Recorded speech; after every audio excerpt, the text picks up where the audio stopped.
Assalamualaikum warahmatullahi wabarakatuh. Hello everyone, welcome to my channel. Have you ever used expression of obligation and necessity? Apakah kamu pernah menggunakan ungkapan kewajiban atau keharusan kepada orang lain? Jika iya, di mana dan kapan kalian pernah menggunakan expression atau ungkapan tersebut? Do you know how to express it? Apakah kamu tahu cara mengungkapkannya? Jika belum tahu, hari ini kita akan membahas materi tentang expression, obligation, and necessity. Sekarang waktunya kita belajar. So, sebelum Miss Ani jelaskan, kalian harus subscribe dulu nih channel Miss supaya kalian tidak ketinggalan video-video pembelajaran dalam bahasa Inggris yang akan di-share ke kalian. Selain itu, kalian juga harus like and comment ya. Oke, waktunya kita belajar obligation and necessity. Meskipun memiliki makna yang hampir sama, tetapi terdapat perbedaan di antara keduanya, yaitu obligation is when you are obligated to do something or required to do something. Nah, kalau obligation itu adalah sebuah kewajiban untuk melakukan sesuatu atau mengharuskan kamu melakukan sesuatu. Sedangkan necessity is requirement to do something with some from external circumstances, for example, rule and custom or the situation. Maksudnya apa sih? Jadi kalau necessity itu adalah suatu kewajiban untuk melakukan sesuatu yang berasal dari pihak lain.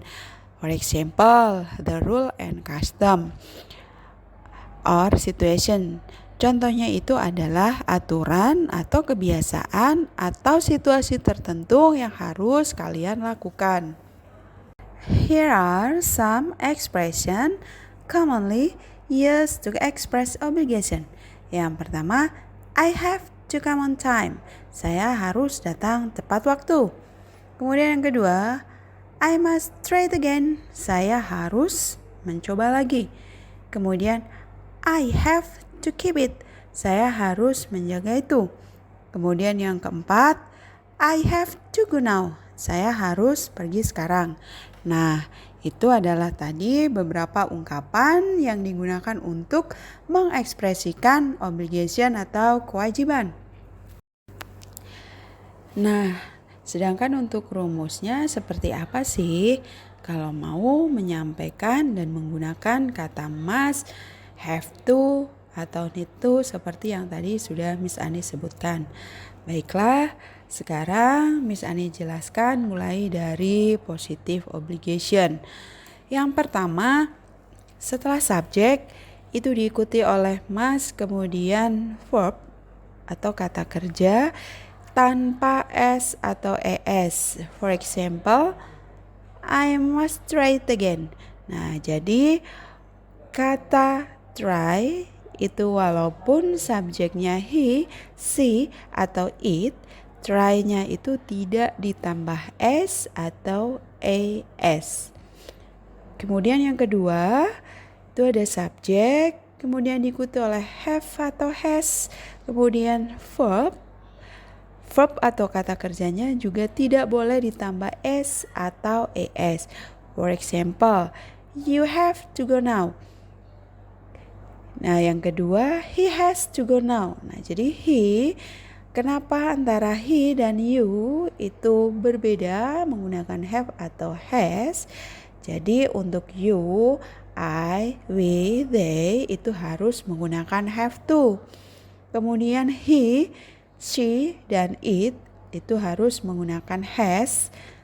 Kemudian go-nya itu tidak ditambah s atau es. Kemudian yang ketiga, ada subjek plus need to, kemudian verb itu juga tanpa s atau es. For example, he needs to take an umbrella. Nah, untuk kata needs ini karena subjeknya he, maka need-nya ditambah S. Tetapi bukan kata kerjanya ya yang ditambah S, karena kata kerja yang di sini adalah kata take. Nah, take-nya ini tidak ditambah S atau ES. Kemudian contoh yang kedua, I need to handle the job. Nah, ini need to, handle juga tanpa penambahan S atau ES. Sampai di sini paham ya? Baiklah, selanjutnya kita akan membahas tentang negative obligation. Yang pertama adalah subjek diikuti oleh must not, kemudian verb. Sample, I must not try it again. Saya tidak harus mencoba itu lagi. Kemudian yang kedua ada subjek diikuti oleh don't atau doesn't have to, kemudian verb. Contohnya, you don't have to go because it is rain. Kamu tidak harus pergi karena hujan. Oke, jadi untuk auxiliary don't atau does itu tergantung dengan subjek yang kita gunakan. Jika subjeknya ada you, we, they, serta I, maka sudah pasti dong kita pakai don't. Nah, tapi jika kalian bertemu dengan subjek seperti he, she, dan it, maka harus diikuti oleh doesn't have to. Oke, berikutnya yang ketiga, subjek don't atau doesn't need to, kemudian verb. Contohnya, you don't need to do it. Kamu tidak harus melakukan itu. Apakah kalian paham sampai di sini? Oke, perlu kalian tahu ya, kata must lebih umum digunakan dalam percakapan bahasa Inggris daripada kata have to yang digunakan untuk menunjukkan kewajiban atau obligation. Pada umumnya, kata have to digunakan pada pembicaraan atau conversation dalam bahasa Inggris ya. Selanjutnya adalah penjelasan tentang necessity. Untuk menunjukkan kebutuhan atau necessity, kita bisa menggunakan kata seperti must, have to, need to, dan have to go to. Oke, baiklah, sekarang perhatikan untuk penggunaan have to dan need to. Have to dan need to digunakan ketika kita menunjukkan kebutuhan atau keperluan karena tuntutan atau peraturan. Seperti pada contoh, you have to wear a uniform to school. Jadi kamu harus memakai seragam ke sekolah. Jadi ini adalah peraturan yang harus ditepati oleh seorang siswa atau murid. Kemudian must sering digunakan di public notice atau sign atau peringatan atau tanda-tanda di tempat umum. Contohnya, all passengers must wear safety belts. Jadi semua penumpang harus memakai atau menggunakan sabuk keselamatan. Kemudian jika kalian ingin membuat sebuah kalimat tanya, kata yang biasa digunakan antara lain ada kata have to atau have got to. Contohnya, do I have to wear a uniform to school? Apakah saya harus memakai seragam ke sekolah? Kemudian yang contoh keduanya, have I got to bring an umbrella? Haruskah saya membawa sebuah payung? Baiklah anak-anak, demikianlah materi yang dapat Miss Ani sampaikan tentang obligation and necessity. Semoga bermanfaat buat kalian semua.